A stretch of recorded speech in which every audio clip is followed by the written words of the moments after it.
మాఘశుద్ధ పౌర్ణమిని మాఘ పౌర్ణమి అంటారు. దీనినే మాఘీ పౌర్ణమి అని, మహామాఘి అని కూడా అంటారు. సంవత్సరంలో వచ్చే మొత్తం 12 పౌర్ణమిల్లోకెల్లా అత్యంత ప్రాముఖ్యత కలిగినది మాఘ పౌర్ణమి. మాఘ అంటే యజ్ఞం అని అర్థం.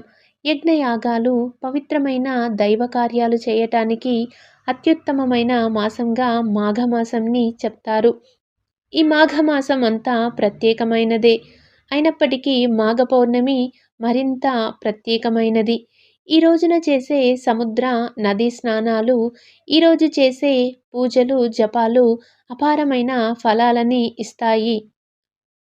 ఈ మాఘశుద్ధ పౌర్ణమి రోజునే భండాసురుడిని వధించడానికి చిదగ్నికుండం నుంచి శ్రీ లలితాదేవి ఆవిర్భవించారని పురాణాలు చెప్తున్నాయి.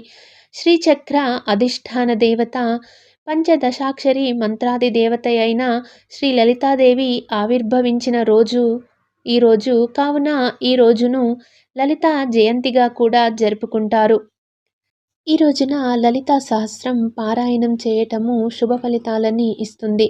ముఖ్యంగా చంద్రుడికి పాలని నైవేద్యంగా సమర్పించి వెన్నెల్లో లలితా సహస్రం పారాయణం చేయటము మరింత శుభ ఫలితాన్నిస్తుంది.